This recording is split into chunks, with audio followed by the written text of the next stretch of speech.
क्या आपको किसी चीज़ से डर लगता है? Are you really scared of something? Just imagine the sensations that go in you when you think of something that scares you.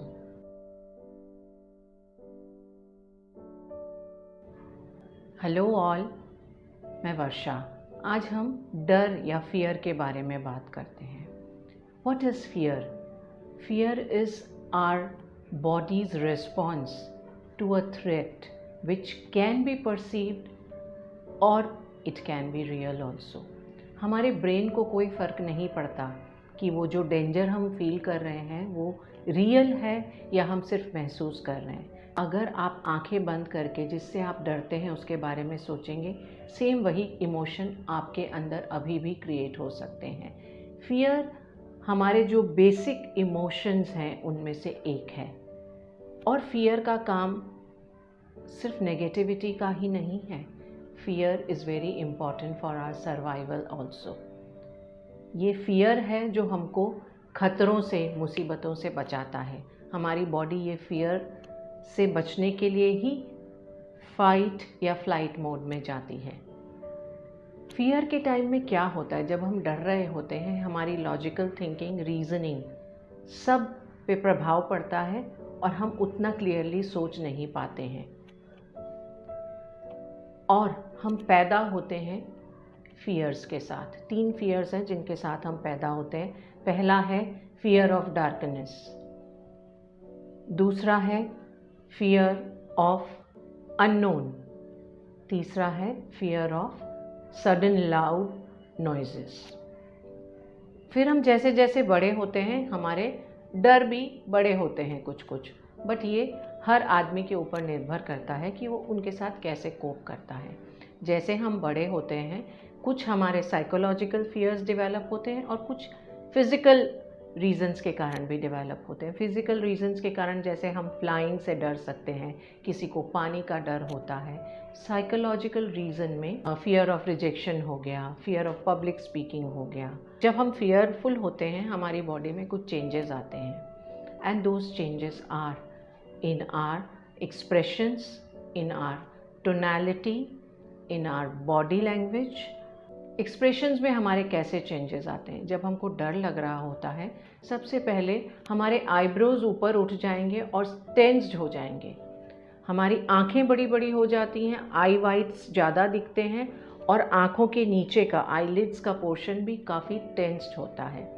हमारे जॉज क्लेंच हो जाएंगे और मुंह थोड़ा सा खुल जाएगा, और पूरी बॉडी में आप देखेंगे कंधों से लेकर के आपके चेस्ट में, किसी के स्टमक में भी एक टेंशन आ जाता है। और इसके साथ हमारी टोनालिटी में क्या चेंज आता है? Our voice becomes high pitched. कई लोग चिल्लाना भी शुरू कर देते हैं जब डर रहे होते हैं।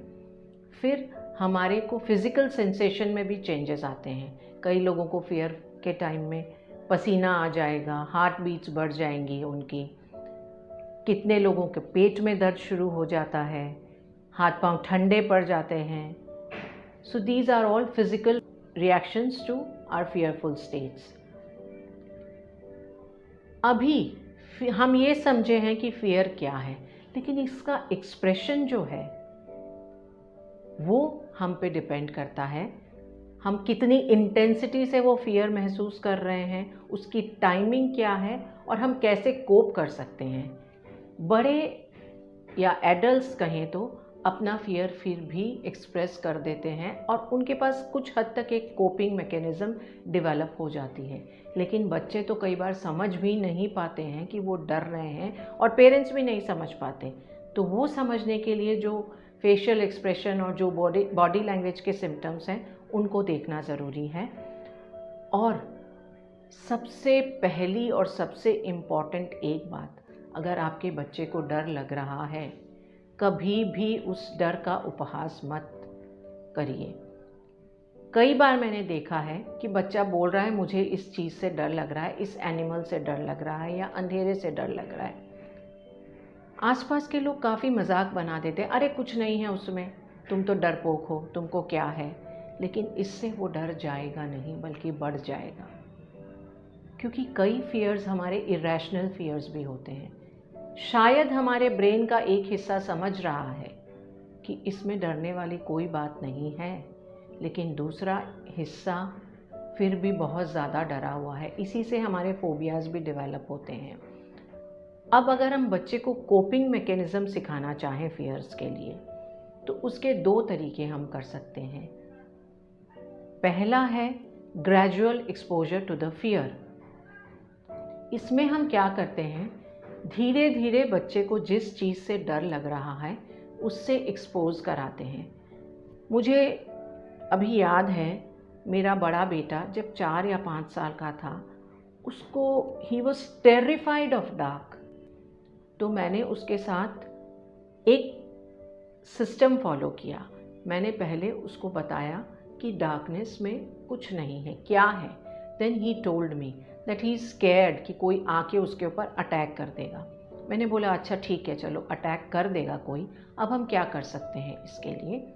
एक काम करते हैं, जब आप किसी रूम में जाते हो और आपके ऊपर कोई अटैक करने आएगा तो वो कहाँ से अटैक करेगा, या तो खिड़की से आएगा या दरवाजे से आएगा, या हो सकता है पलंग के नीचे छुपा हुआ हो। तो हम एक काम करेंगे, पहले हम अंडर द बेड चेक कर लेंगे, खिड़कियाँ बंद कर लेंगे, हम दोनों दरवाजे के ऊपर खड़ा होकर देखेंगे कौन है। सो day 1 it was like we just checked everything.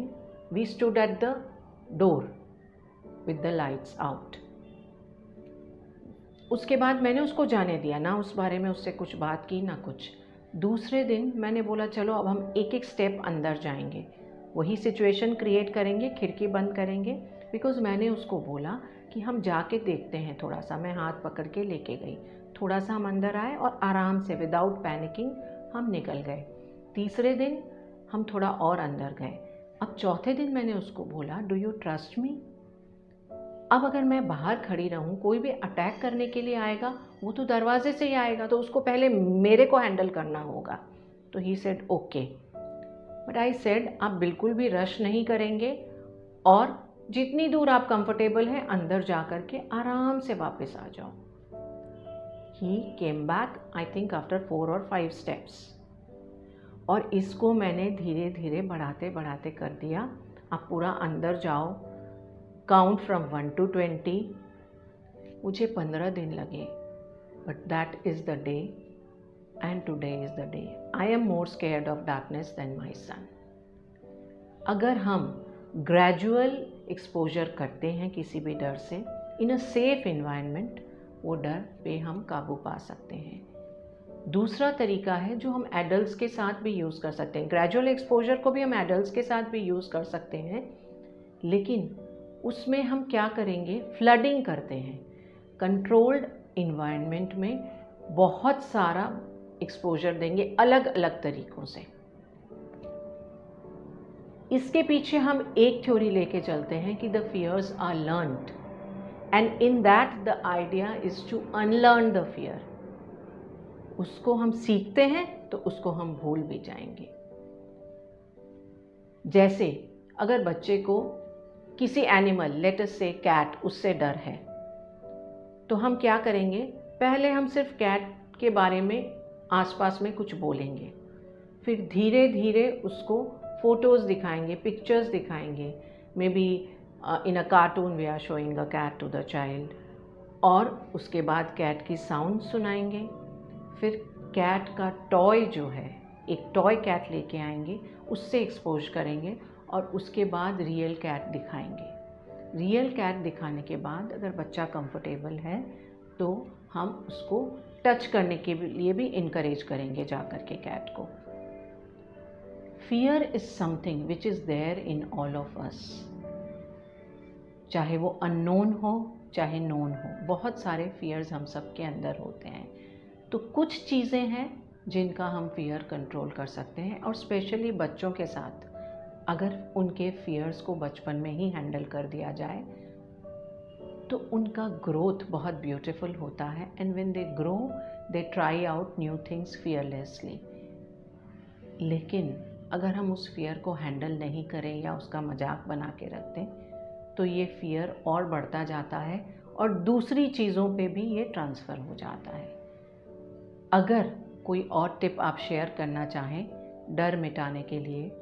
तो प्लीज़ शेयर द टिप। अगर वीडियो अच्छा लगा हो तो लाइक करें, शेयर करें और subscribe to my channel. Thank you.